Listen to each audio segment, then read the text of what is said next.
오늘 성경 말씀 구약성경 사무엘하 12장 1절에서 23절까지 말씀 가운데 우리 20절 한 절만 한 목소리로 읽도록 하겠습니다. 우리 읽겠습니다. 다윗이 땅에서 일어나 몸을 씻고 기름을 바르고 의복을 갈아입고 여호와의 전에 들어가서 경배하고 궁으로 돌아와서 명하여 음식을 그 앞에 베풀게 하고 먹은지라. 아멘. 오늘 이 시간 우리 계속해서 우리가 살펴보고 있는 내 안의 쓴뿌리를 제거합시다. 오늘이 마지막 시간으로 12번째 시간입니다. 오늘 주제는 죄책감의 문제를 우리가 함께 나누면서 우리 안에 쓴뿌리가 되는 이 죄책감에서 자유케 되기를 바라는 것입니다. 먼저 죄책감에 대한 정의를 해보면요, 죄책감이라는 것은 누구나 스스로가 저지른 그 잘못, 죄에 대하여서 책임을 느끼는 이러한 감정을 우리가 죄책감이라 이렇게 정의할 수 있을 것입니다. 그런데 이 땅을 살아가고 있는 모든 사람들은 다 누구나 이 죄책감을 경험했을 것입니다. 로마서 3장 10절 말씀에 기록한 바 의인은 없나니 하나도 없으며 의인은 이 땅에 한 명도 없다는 것입니다. 죄 가운데 태어난 인생입니다. 모든 사람이 죄를 범하였으며 하나님의 영광에 이르지 못하더니 이 땅에 태어난 사람은 죄 가운데 태어났어요. 그래서 죄 가운데서 살아가고 있습니다. 그러니까 죄를 지었어요. 이 죄에 대한 죄책감, 이건 누구나 다 경험해 본 문제이고 지금 또 경험하고 있는 이러한 과제가 될 것입니다.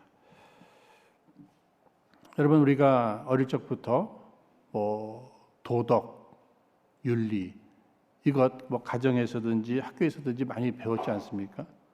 그럼 우리가 그대로 다 지키고 있는가? 그러지 못한 부분이 있단 말이죠. 게다가 우리 신앙생활하는 사람들은 하나님의 말씀, 이 성경의 부분들 우리가 다 알고는 있지만 그대로 다 지키니까 또 그렇지도 못하다는 얘기죠. 우리는 연약한 부분들 속에서 또 우리 안에 감춰진 이 죄의 쓴뿌리, 이것으로 인해서 나의 연약함과 또 마귀의 유혹이 있어요. 또 세상의 유혹이 있어요. 이 가운데서 우리가 죄를 지을 가능성이 얼마든지 있다고 하는 이러한 사실입니다. 그런데 이 죄책감이라고 하는 것, 이것이 굉장히 힘든 거죠. 자기를 아주 짓누릅니다. 괴로운 거예요. 죄책감에서 벗어나려고 해도 이게 쉽게 벗어나지를 않는 것입니다.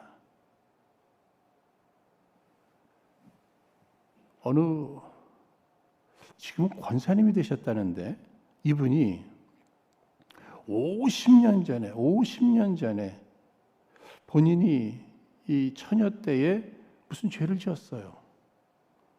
그런데 그 부분에 있어서 늘 그 죄책감으로 살아가는 겁니다. 이분이 늘 괴로운 거죠. 근데 50년이나 지났는데 50년 동안 그 죄책감으로 인해서 자기를 괴롭힙니다. 그래가지고 교회에서 이렇게 매년 이 부흥회들을 하고 그러시잖아요. 부흥회 할 때마다 강사 목사님이 오시면 꼭 상담을 요청을 하셨대요. 그래서 상담 요청하면서 자기가 지은 죄를 그 50년 전에 지은 죄를 이렇게 얘기를 하는 거죠. 그러면 또 그 문제에 대해서 또 기도해 주시고 함께 기도하고 그러면 잠시 자유한 것 같다가 또 그 생각이 자꾸만 나가지고 또 자기를 괴롭히는 거예요. 그런데 이것이 매년 부흥회 때마다 반복됐대요. 그래서 어느 부흥 강사 목사님께서 그 담임 목사님한테 이분이 이런 문제로 계속 이런 어려움이 있는 거, 이러한 죄의식 속에 있는 거 이거 아십니까? 예, 매년 지금 그러고 계십니다. 여러분, 시간이 지난다고 해결되는 게 아니잖아요. 이 죄책감의 문제, 이것이 얼마나 고통스러운지 예수님의 제자였던 가룟 유다를 한번 생각해 볼까요? 그가 은 30냥에 예수를 팔아버렸습니다. 그리고는 죄책감에 짓눌려서 그가 한 일이 무엇이에요? 나무에 목을 매달아 자살을 합니다. 죄책감이라는 것이 얼마나 우리를 힘들게 하는지 마지막에는 자살로 이렇게 매듭을 짓게 되는 이러한 부분들, 삶을 무기력하게 만듭니다. 모든 대인관계도 엉망으로 만들어요. 하나밖에 없는 생명까지도 버려지게 되는 이 죄책감의 문제, 심각한 문제이죠. 또 남의 문제가 아니라 나의 문제요, 우리들의 문제가 될 수 있습니다. 의사 선생님들, 특히 정신과 의사 선생님들 이야기 가운데 보면은요, 그 환자들의 50% 정도, 50% 이상이 된다고 이렇게 얘기하죠. 자신이 과거에 지은 그 죄책감의 문제, 이 문제를 해결하지 못해서 정신적인 뿐만 아니라 육신적으로도 병에 걸리게 된다. 죄책감의 문제는 보통 문제가 아닌 것이죠. 우리 신앙생활에도 여러분, 우리 신앙생활이라는 것은 이제 하나님과 우리와의 관계예요. 그런데 하나님과 우리와의 이 관계 속에서 이 죄의 문제가 담을 만드는 거잖아요. 더 나아가서 이 죄책감으로 인해서 하나님에게서 점점 멀어지는 거잖아요. 그래서 이 구원의 감격도 잃어버리게 만들고, 신앙생활의 이러한 기쁨, 행복, 이거 다 앗아가 버리는 것입니다. 하나님께서는 그것을 원치를 않으셔요. 우리를 죄에서 뿐만 아니라 죄책감에서 우리를 자유케 해주시기를 원하신다는. 마귀는 계속 죄를 짓게 할 뿐만 아니라 지은 죄에 대해서 벗어나지 못하도록 계속해서 죄책감을 심기고 있다는 거죠. 그렇다면 우리에게는 소망이 없는가? 더럽혀진 이러한 죄의 문제 해결할 방법이 없는가? 제가 얼마 전에 이렇게 양복 속에다가 이 주머니에다가 펜을 집어넣고 주위를 이렇게 보냈어요. 그런데 그날에 입은 그 셔츠가 이 핑크색이었습니다. 제가 핑크색 자주 안 입는데, 그러나 뭐 발렌타인스데이, 마더스데이 뭐 이런 때들은 제가 그래도 그 날을 생각하면서 좀 입었어요. 근데 어떻게 된 건지 뚜껑이 좀 열렸는지 말이죠. 거기에 잉크가 그냥 흘러버렸어요. 내가 그래도 아끼는 셔츠인데 이제 더럽혀졌으니 버려지겠구나, 못 입겠구나. 그런데 갑자기 유튜브를 한번 열어봤어요, 제가. 그랬더니 셔츠에 잉크 지우는 방법이 얼마나 많이 있는지 몰라요. 보니까 물파스로 또 헤어스프레이를 막 뿌려가지고 이렇게 해서 지우는 거예요. 저도 나름 해봐서 보니까 거의 지워졌어요. 또 입을 수 있게 되더라고요. 또 입을 수 있을 것 같아요. 제가 거기서 깨달았습니다. 우리의 인생에 있어서도 과거를 되돌아보면 정말 지우고 싶은 이러한 과거들 있잖아요. 나는 이 일로 인해서 이제는 버려지겠구나 이렇게 생각할 일들이 있잖아요. 그런데 지우면 되는 거예요. 지울 수 있는 거예요. 새롭게 입을 수 있는 거예요. 새롭게 쓰임받을 수 있게 됐다는 이러한 사실입니다. 부끄러운 과거, 실패, 얼룩진 인생, 이거 다 지울 수 있는 길이 있다고 하는 이 사실이 우리에게는 얼마나 큰 소망이 되는지 모르겠습니다. 목회를 하면서 이렇게 성도들과 만나 상담을 하게 됩니다. 죄책감에 대한 케이스들을 보면은요, 누군가에게 물질로 피해를 줬어요. 본의 아니게. 그러나 나로 인해서 누군가가 물질로 크게 손해를 봤습니다. 그럼 죄책감에 또 사로잡혀 있어요. 또 누군가에게 성적인 피해를 입혔습니다.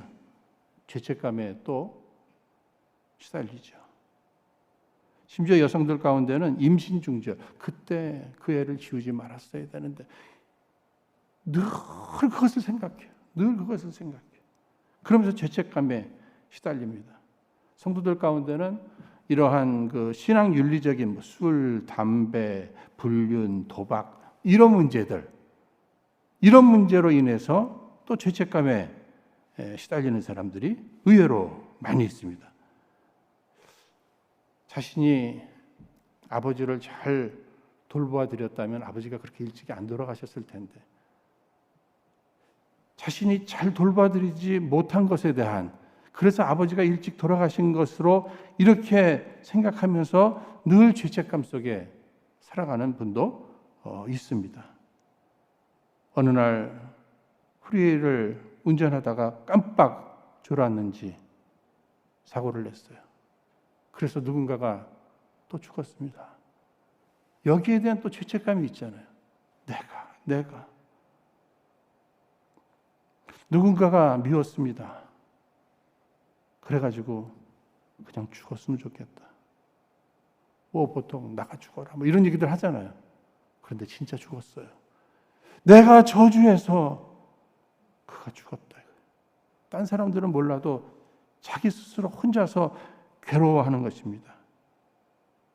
자녀들이 병들고 또 곁길로 나가고, 이러한 자녀들의 그 어려움 앞에 내가 잘못해서, 내가 죄를 지어서, 나 때문에 이렇게 자책하는, 이런저런 일로 인해서 그 죄의식 속에서 힘들게 살아가는 성도들이 얼마나 많이 있는지 몰라요. 남의 문제가 아닙니다, 여러분. 우리들의 문제예요. 이 문제 어떻게 해결해야 될까? 해결의 길이 있다니까요. 주변 사람들은 그런 얘기하면 쉽게들 얘기하잖아요. 그냥 잊어버리세요. 잊어버려. 그 과거잖아요, 과거. 나도 잊어버리고 싶어요. 그런데 잊혀지지가 않는 거예요. 잊어졌나 생각하면 또 생각나고 하면서 나를 계속해서 괴롭힌다는 것입니다. 사랑하는 여러분, 특히 이 죄를 생각해 보면은요, 죄를 생각해 보면 늘 죄책감이 왜 우리를 이렇게 힘들게 만드는가? 내가 지은 죄, 이게 어느 날 드러나면 어떻게 하지? 이런 거 있잖아요. 이 일이 드러나면은 내가 얼마나 창피를 당할까? 부끄러움을 당할까? 또 내가 사랑하고 아끼는 이러한 사람들, 가족들에게 얼마나 실망감을 줄까? 그래서 이 죄의 문제를 가지고 막 불안해하잖아요. 드러날까 봐.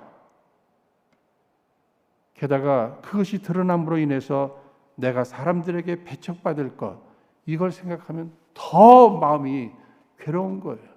더 괴로운 거예요.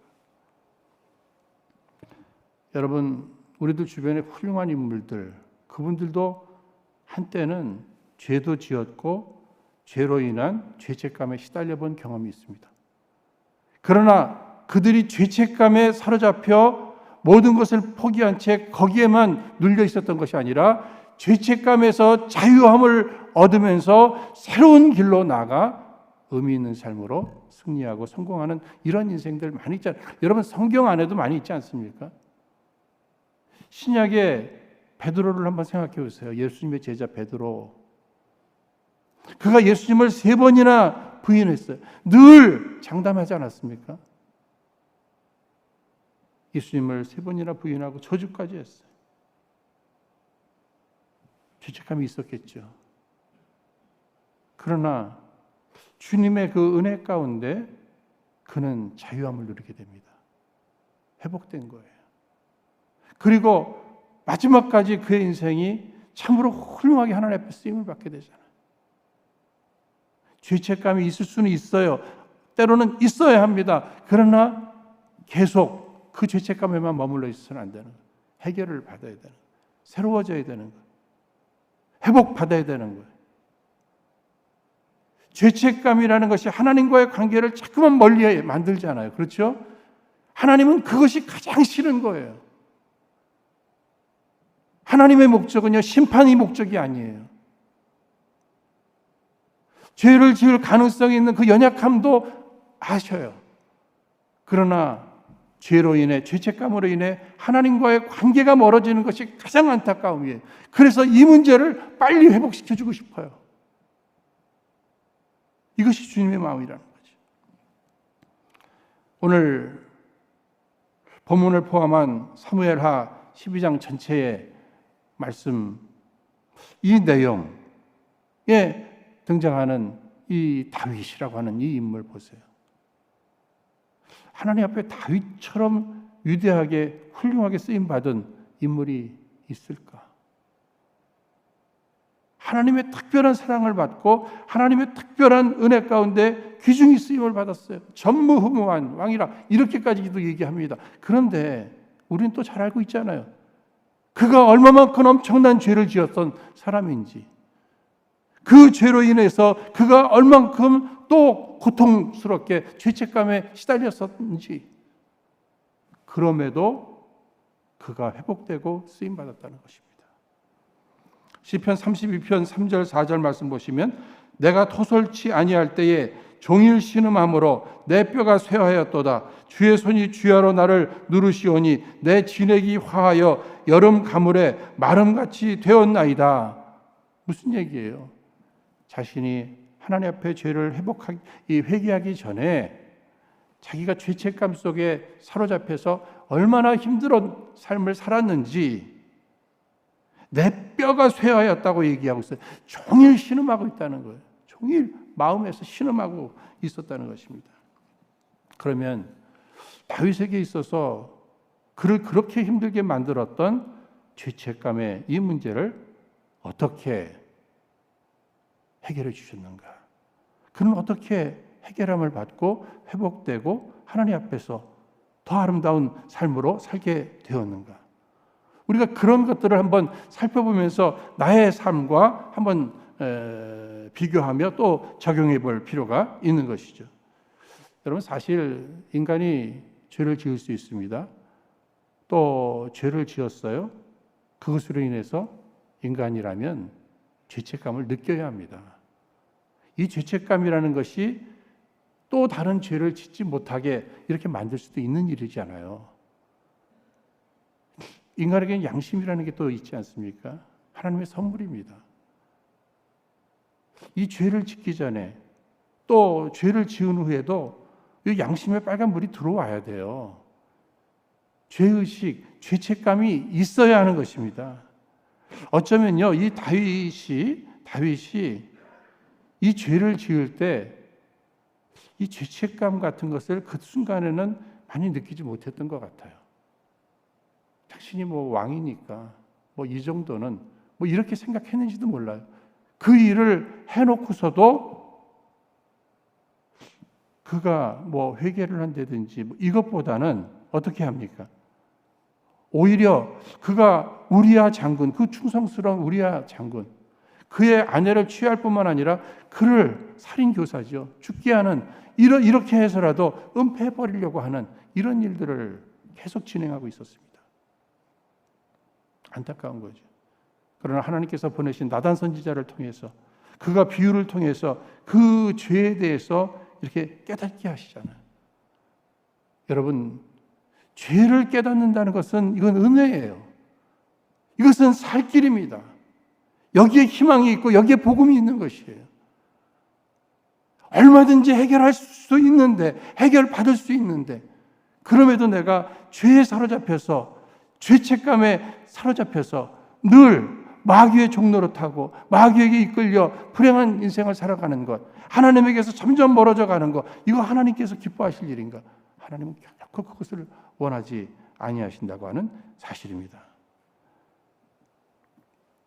여기 12장 9절 말씀에 내가 여호와의 말씀을 업신여기고 나 보기에 악을 행하였다. 지금 나단 선지자가 정확하게 내가 여호와의 말씀을 업신여기고 나 보기에 악을 행하였다. 죄를 지적해 준 거예요. 죄를 깨닫게 한 거예요. 그가 죄를 깨닫는 거죠. 내가 언제 여호와 하나님을 업신여겼습니까? 여러분, 사람이요, 인간 관계 속에서도 업신여김을 받는다는 것, 내가 돈이 없어요, 좀 힘들게 사는 거, 그것도 힘든데 그것 때문에 누구에게 업신여김 받으면 그때는 막 돌아버리는 겁니다. 괴로운 겁니다. 내가 다른 사람보다 좀 배우지를 못했어요. 그래서 힘들게 살아가는데 그것으로 누구에게 업신여김을 받으면 또 더 힘든 겁니다. 그런데 인간도 업신여김을 받으면 힘들어요. 하나님이 업신여김을 받으셨다는 거예요. 너로 인해서 하나님이 업신여김을 받았다니까. 아니 내가 좀 사람들은 좀 업신여김지만은 내가 언제 하나님을 업신여겼습니까? 사람과 하나님 이 관계 속에서 이 죄의 부분을 이렇게 분리를 시킨 거예요. 아닙니다. 여러분, 하나님께서 우리 인간의 행복을 위해서 주신 십계명이 있죠. 이 십계명의 부분 크게 두 부분이라 그랬잖아요. 하나님과 인간의 관계 첫 번째에서 네 번째, 그 다음에 다섯 번째에서부터 마지막 10번째까지 인간관계. 거기 여섯 번째, 일곱 번째 계명이 무엇이에요? 살인하지 말라. 그 다음에 뭐죠? 간음하지 말라. 그는 살인죄를 지었고 그는 간음죄를 지었어요. 하나님 말씀이에요. 십계명이에요. 뚜렷한 십계명인데 그가 하나님을 업신여겼다는 이야기는 그 말씀을 정확하게 범했잖아요. 그건 하나님을 무시한 일이다. 하나님을 업신여긴 일이다. 사랑하는 여러분, 오늘 우리가 신앙생활하면서 하나님 말씀이 기준이 되어 있습니다. 하나님 말씀을 어긴다고 하는 것, 이거 죄를 짓는다는 건 하나님을 업신여기는 일이에요. 그래서 죄인 것입니다. 그런데 이 죄의 부분이 깨달아질 때 그가 선택한 것이 무엇이에요? 바로 회개한 거예요. 저는 이 다윗이 그래도 막 변명하고 더 은폐하려고 이러지 않잖아요. 깨닫지 못했을 때는 몰라도 깨달음이 있는 그 순간에는 그가 바로 엎드립니다. 그냥 철저히 회개하는 거예요. 시편 51편 1절에서 3절에서 다윗은 이렇게 말합니다. 하나님이여 주의 인재를 쫓아 나를 긍휼히 여기시며 주의 많은 자비를 쫓아 내 죄가를 도말하소서. 나의 죄악을 맑게 씻기시며 나의 죄를 깨끗이 제하소서. 대전하는 내 죄가를 아오니 내 죄가 항상 내 앞에 있나이다. 그는요 죄책감에 힘들어했을 뿐만 아니라 이제 죄에 대한 깨달음과 더불어서 그가 철저히 회개하는 이러한 모습을 보게 되는 것입니다. 오늘 우리들에게 있어서도 죄에 대한 깨달음, 그러니까 양심이 둔해지지 않기를 하나님 앞에 기도해야 할 것입니다. 늘 깨어 기도하는 부분이 내 양심이 마비되지 않도록. 그래서 죄를 보면 빨리 빨간불이 확 들어와야 돼요. 하나님 싫어하시는 일이지. 죄 지으면 또 내가 죄책감에 또 사로잡히겠지. 아니 죄 지으면 하나님과의 관계가 멀어지겠지. 그래서 때로는 죄를 피하기도 하고 내 능력이 아닌 하나님의 능력을 힘입어 이 죄를 이기고 물리치기도 하고. 문제는 죄를 지으면서도 그 죄의식이 없는 게 문제잖아요. 그렇죠? 미국 인디언들은 옛 이야기에 따르면요 이런 생각을 하면서 살았답니다. 이제 모든 사람들의 마음속에 이렇게 세모진 쇠조각이 마음속에 있다는 거예요. 그래서 그것이 이렇게 늘 돌아다니면서 인간이 죄를 지을 때마다 그 뾰족한 부분이 그 찌른다는 거예요. 그래서 그 아픔을 느낀다는 거죠.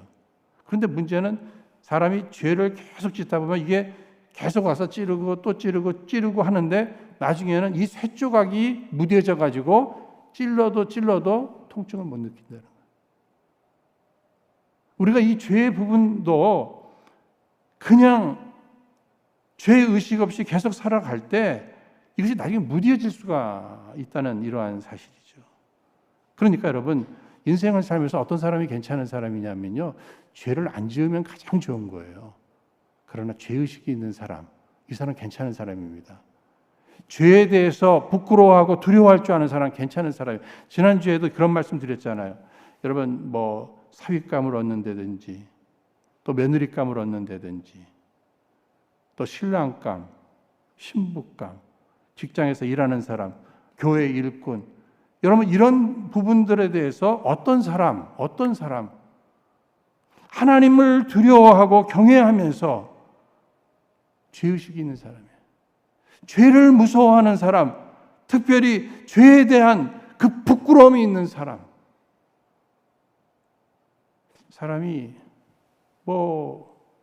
평범하게 우리가 생활할 때는 그런 것들이 하나도 문제가 아니에요.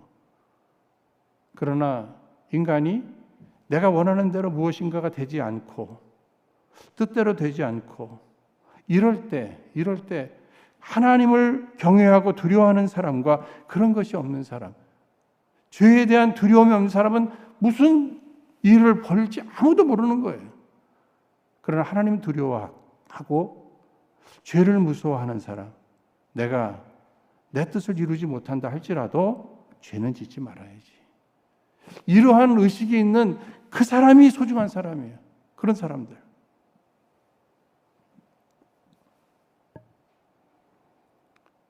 우리에게는 희망이 있습니다.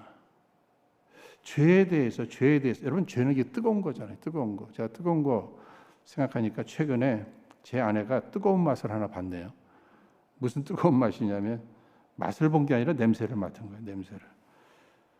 어느 날 이렇게 북엇국을 끓였는데 그걸 냉장고에 넣지 않고 바로 어디를 우리 갔다 왔어요. 예? 혹시 쉰 거 아니야? 그럴 생각이 있잖아요. 그래서 이제 다시 뜨겁게 이제 한번 끓여놓자고. 예? 딱 끓였어요. 근데 조금 있다가 제 아내가 거기를 갔는데 막 소리를 지르잖아요. 깜짝 놀랐어요. 그러니까 보니까 다른 게 아니에요. 팔팔팔팔 끓고 이제 껐지만 팔팔팔팔 끓는데 그걸 딱 열면서 거기서 냄새를 맡아본 거예요. 상했나? 냄새를 맡는 순간에 그 뜨거운 열기가 그냥 코로 들어간 거예요. 그래가지고 이 코 안을 댄 거예요. 그래가지고는 그다음부터 막 얼음을 찜질을 온정이를 하고 뭐 그런 일이 있었습니다. 제 생각에는요. 다시는 냄새 맡을 때 이렇게 열고 이거는 안 할 것 같아요. 왜 그렇죠? 뜨거운 맛을 봤잖아요. 뜨거운 맛을 봤어요. 이게 얼마나 뜨겁다는 거. 예? 남은 저는요 웃음이 나더라고요. 자꾸 웃음이 나는 거예요. 제가 웃음 참느냐고 혼났어요. 어떻게 된 거야? 그때 그것도 설명하는데 또 웃음이 나지요. 여러분 남은 이렇게 가끔 웃음이 나는 겁니다. 근데 본인은 괴로운 거예요. 괴로운 거예요. 다시는 그런 거 안 할 거예요.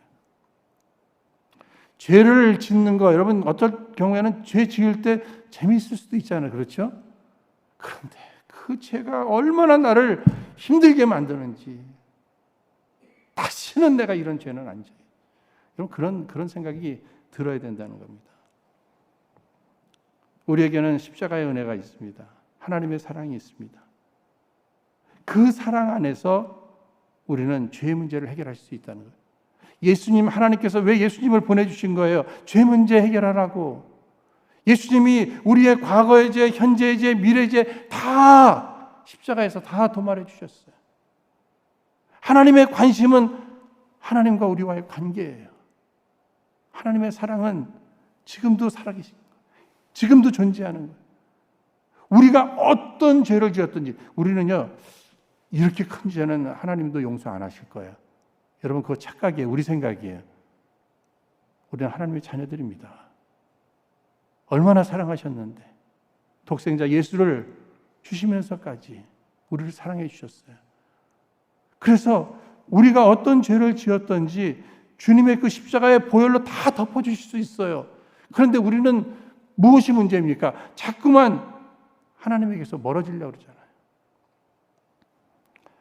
이사야서 1장 18절 말씀에 예수 그리스도의 그 보혈의 피 때문에 우리의 죄가 주홍 같을지라도 눈과 같이 희어질 것이요 진홍같이 붉을지라도 양털같이 되어질 줄로 믿습니다. 사랑하는 여러분, 우리는 날마다 십자가 앞에 나가야 돼요. 그분의 사랑을 확인해야 돼요. 그 사랑은 하나님과 나와의 관계예요. 아까도 말씀드렸죠. 심판하는 게 목적이 아니에요. 심판하는 게 목적이 아닙니다. 특별히 내가 지은 죄에 대해서 이사야서 43장 25절 나는 나를 위하여 내 허물을 도말하는 자니 내 죄를 기억지 아니하리라. 어느 청년이 그렇게 기도했다 그러죠. 하나님, 제가 과거에 이런 죄를 지었는데 그때 회개했을 때 하나님께서 다 용서해 주셨습니다. 그런데 제가 또 죄를 지었습니다. 또 동일한 죄를 지었습니다. 그럴 때 하나님께서 들려주신 음성은 언제 네가 그런 죄를 지었다는 얘기냐? 이렇게 말씀을 하셨다는 거예요. 왜 그렇죠? 하나님은 우리가 이렇게 죄를 지은 것을 하나님 앞에 철저히 회개할 때 하나님께서는 용서해 주시고 기억지 아니하신다 그랬잖아요. 그러니까 하나님도 기억지 아니하시는 그 일을 하나님이 용서하시고 기억지 아니하시고 잊어버려 주셨다면 나도 기억지 않고 잊어버릴 줄 알아야 되는데 그 문제에 대해서는요. 근데 이제 철저히 회개했느냐, 진짜 회개했느냐. 여러분, 회개는 깨달음에서 멈추는 게 아니죠. 고백에서 멈추는 게 아니죠. 변화된 삶이 분명히 있어야 할 것입니다. 그러므로 회개 후에도 계속적으로 죄책감에 사로잡혀 있는 것은 이거 잘하는 게 아니죠. 다윗의 고백을 생각해 보십시오. 시편 32편 5절에 내가 이르기를 내 허물을 여호와께 자복하리라 하고 주께 내 죄를 아뢰고 내 죄악을 숨기지 아니하였더니 곧 주께서 내 죄의 악을 사하셨느니라. 그러니까 용서받은, 회개를 하고 철저히 회개하고 용서받은 확신이 있어요. 그리고 오늘 함께 읽은 이 20절 말씀 보면 새로운 삶을 살아가는 이러한 모습을 보게 됩니다. 다윗은 엎질러진 물은 이게 다시 담을 수 없다는 걸 이게 알아요. 이미 자기는 죄를 지었어요. 그러나 이 문제를 해결할 수 있는 방법을 그는 깨달은 겁니다. 회개예요, 회개. 하나님 앞에 철저히 회개하는 것입니다. 그리고 여러분, 우리가 이제 회개를 했음에도 불구하고 죄에 대한 대가를 받을 때가 있어요. 그렇죠? 예? 그 부분이 또 우리에게는 또 부담으로 있을 수 있잖아요. 하나님이 허락하시면 죄에 대한 대가를 우리가 받아야 합니다. 그런데 그 죄에 대한 대가도 하나님의 심판이 아닙니다, 여러분. 사랑이에요. 그 대가를 내가 경험함으로 말미암아 앞으로 지을 죄 경계하도록 그렇게 하는 거예요. 우리는 이 죄의 문제를 해결해 가는 죄책감에서 자유케 되는 이 과정 속에서 하나님의 그 놀라우신 그 사랑, 그 크신 사랑, 그 풍성하신 사랑을 느낄 줄 알아야 됩니다. 체험할 줄 알아야 한다고 하는 이러한 사실입니다. 죄를 지었어요. 회개하면 돼요.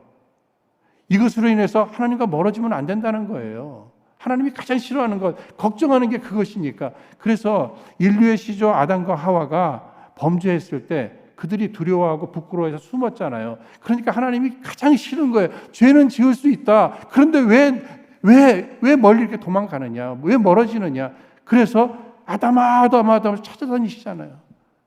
너와 나와의 관계가 왜 이렇게 멀어졌느냐? 너 회개하고 다시 나와 하나가 되자. 이 부분 아닙니까? 사랑하는 여러분, 여러분들이 잘 아시는 요한복음 8장 말씀 보시면 현장에서 간음하다가 붙잡힌 여인의 사건을 아시죠? 여러분, 이 여인이 얼마나 부끄러웠을까요? 그렇죠? 현장에서 간음하다가 끌려왔어요. 그 모습을 여러분 상상해 보세요. 게다가 바리새인 서기관들을 중심으로 해서 돌들을 들고 다 치려고 그래요. 얼마나 무서웠을까요? 그렇죠? 죄는 본인이 지었어요. 그때 예수님과 또 독대하게 됩니다. 그때 예수님의 말씀 요한복음 8장 11절 대답하되 주여 없나이다. 예수께서 가라사대 나도 너를 정죄하지 아니하노니 가서 다시는 죄를 범치 말라 하시니라. 예수님의 말씀이 뭐예요? 나도 너를 정죄하지 않는다. 목적이 정죄가 아니라니까요. 목적이 심판이 아니에요. 하나님의 관심은 무엇이에요? 미래예요. 죄는 과거예요. 죄에 대한 깨달음을 갖고 회개하고 앞으로 그 동일한 죄를, 그래서 가서 미래죠. 다시는 죄를 범치 말라. 어쩌면 우리 예수님은 그가 또 동일한 죄를 범할 수 있을 가능성도 아실 겁니다. 그러나 하나님의 기대는 무엇이에요? 우리의 연약함을 인정하지만 이 죄를 지으면 하나님과의 관계가 멀어지니까 죄 짓지 마라. 죄를 안 졌으면 좋겠다. 오늘 이 아침 예배드리는 여러분들 심령 위에 주께서 허락하시는 말씀, 예수께서 가라사대 나도 너를 정죄하지 아니하노니 가서 다시는 죄를 범치 말라 하시는 이 말씀이 여러분들의 영혼에, 여러분의 심령에 잘 심겨지기를 주의 이름으로 축원드립니다. 과거에 지은 죄예요. 회개하셨습니까? 잊어버리세요. 잊어버릴 수 있습니다. 주님도 잊어버리셨는데 그 죄책감에 사로잡혀서 부끄러워하고 두려워하며 하나님에게서 멀어지는 거 하나님이 가장 싫어하시는 거예요. 하나님 앞에 빨리 가까이 나가셔서 하나님과 하나가 되세요. 그러면 된 것입니다. 여기에 자유함이 있게 되는 것이고요. 여기 회복함이 있는 것이고 더 나아가 하나님 앞에 더 귀하게 쓰임을 받을 수 있는 것이죠. 요한복음 8장 12절에 예수께서 또 일러 가라사대 나는 세상의 빛이니 나를 따르는 자는 어두움에 다니지 아니하고 생명의 빛을 얻으리라. 이제는 죄책감 그 어두움 속에서 머물러 있을 것이 아니라 생명의 빛이 되시는 예수님 바라보고 이제 미래는 이제 밝은 길을 걸어가는 거예요. 죄에서 멀어지는 이러한 삶을 살아가는 것이죠. 중세의 어떤 수도사들이 산꼭대기에 이렇게 건물을 세워놓고 그곳에서 나름 성결한 삶을 살아가기 위해서 애를 쓰는 이러한 그룹들이 있었습니다. 어느 날 음식을 구하기 위해서 한 수도사가 내려왔죠. 밑에 살고 있는 동네에 살고 있는 한 농부가 물어보는 것입니다. 당신들은 그 위에서 도대체 무엇을 하십니까? 궁금하잖아요. 위에서 뭐 하시는 거예요? 그랬더니 우리는 그냥 넘어졌다 일어났다 넘어졌다 일어났다 그거 훈련합니다. 이렇게 얘기했다. 무슨 얘기죠? 인간이에요. 넘어지는 거예요. 인간은 죄를 짓습니다. 그런데 다시 일어나는 훈련. 오늘 우리들에게 그것이 필요해요. 예. 다시 일으켜주시는 그 하나님의 사랑에 힘입어서 내가 넘어지지 말아야지. 죄 짓지 말아야지. 여러분 다윗도 마찬가지입니다. 하나님의 사랑을 가장 많이 받은 사람이라면 다윗입니다. 그도 넘어졌어요. 우리도 넘어질 수 있잖아요. 그도 죄책감에 시달렸습니다. 그러나 죄에 대한 깨달음이 있을 때 그 해결 방안을 깨달았을 때 그는 회개하고 새롭게 하나님과의 관계 속에 하나가 되어서 하나님의 손에 붙들려 귀하게 쓰임을 받게 된 이러한 부분들. 로마서 8장 2절 말씀. 그러므로 이제 그리스도 예수 안에 있는 자에게는 결코 정죄함이 없나니 이는 그리스도 예수 안에 있는 생명의 성령의 법이 죄와 사망의 법에서 너를 해방하였음이니라. 우리 꼭 기억하십시다. 내가 누구인가? 하나님의 자녀입니다. 우리 한번 따라하겠습니다. 나는 하나님의 자녀입니다. 나는 고아가 아닙니다. 하나님 아버지예요. 하나님 아버지예요. 어릴 적 한번 생각해 보세요. 동네에서 자치기를 하던 공놀이를 하던 야구 경기를 하던 뭐 하다가 이렇게 유리창들 깬 적이 있죠. 그러면 유리창은 누가 깬 거예요? 내가 깬 거예요. 그런데 그 유리창을 누가 해결했죠? 자기가 해결했나요? 나는 부모에게 용서를 빌었을 뿐이고 부모가 해결해 주는 거예요. 우리가 하는 일은 늘 죄 짓는 일이에요. 그러나 이 죄의 문제는 내가 해결하는 게 아니에요. 가룟 유다 자살로 자기가 지은 죄를 책임지겠다. 이거 교만이에요. 죄는 내가 지었지만 책임은 누가 지는 거예요? 아버지가 지는 거예요. 이 부분에 대해서 분명해야 합니다. 그러나 아버지의 사랑을 정말 깨달으면 아버지가 무엇을 원하는지를 알면 아버지와 나와의 관계를 멀리 만드는 이 죄, 나도 미워하고 싫어하고 그래서 피하고 이겨내려고 애를 쓰는 거죠. 그러다 넘어졌어요? 그래도 회개하면서 또 달려가십시오. 저는 신앙생활은 다윗처럼 죄에 대한 깨달음이 있을 때 그냥 염치에 불구하고 아버지 앞에 이렇게 매달리는 어린아이와 같은 이런 모습이 필요하다고 생각합니다. 어른인 척 하지 마세요. 성숙한 척 생각하지 마십시오. 그래가지고 이 문제는 제가 해결하겠습니다. 아니에요. 우리는 죄를 해결할 수 있는 능력이 없습니다. 책임질 능력이 없어요. 오직 하나님의 은혜, 사랑 안에서 죄의 문제를 해결하고 또 미래에 그 죄의 문제를 이길 수 있는 능력을 우리가 힘입어야 할 것입니다. 늘 성령님께 죄를 깨달을 수 있도록 주님 깨달음을 주십시오. 죄를 미워할 수 있는, 또 죄를 이길 수 있는 능력을 주십시오. 하나님의 가장 궁극적인 관심은 무엇이에요? 하나님과의 관계입니다. 내가 죄책감으로 인해서, 죄로 인해서, 죄책감으로 인해서 하나님 앞에 멀어지는 거 하나님이 가장 싫어하시는 거예요. 지금 이 말씀을 기억하시면서 내가 할 일은 무엇인가 하나님 앞에 회개하고 하나님께 달려가서 하나님 품 안에서 내가 치유함 받고 이제는 나는 죄책감에서 자유하고 더 나아가서 하나님의 손에 붙들려 귀중하게 쓰임받는 새로운 인생이 펼쳐지는 저와 여러분 우리 모두 되시기를 주의 이름으로 축원드립니다. 기도하겠습니다.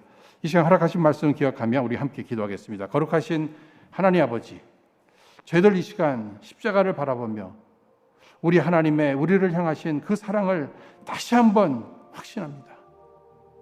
더불어 간구하옵기는 우리가 지금까지 지은 모든 죄를 용서하여 주옵소서. 우리의 모든 죄를 사하여 주옵시며 특히 우리 모든 이러한 죄에서 용서함 받았다고 하는 그 사죄의 은총에 대한 확신 속에 우리 모두가 이제는 죄책감의 쓴뿌리를 제거하고 이제로부터 더욱 오직 감사와 감격과 헌신의 그 넘치는 삶을 살아가게 하여 주시옵소서. 특별히 하나님과 우리와의 관계를 방해하고 나의 행복의 길을 방해한 내 안에 그 쓴뿌리인 분노, 이기심, 열등감, 염려, 불평, 외로움, 교만, 증오심, 욕심, 우울함, 거짓, 이 모두를 제거하여 주시옵시다. 아버지 하나님, 주님과 더 가까운, 그래서 가장 행복한 그러한 은혜의 삶을 사모하며 예수님 이름으로 기도하옵나이다. 아멘.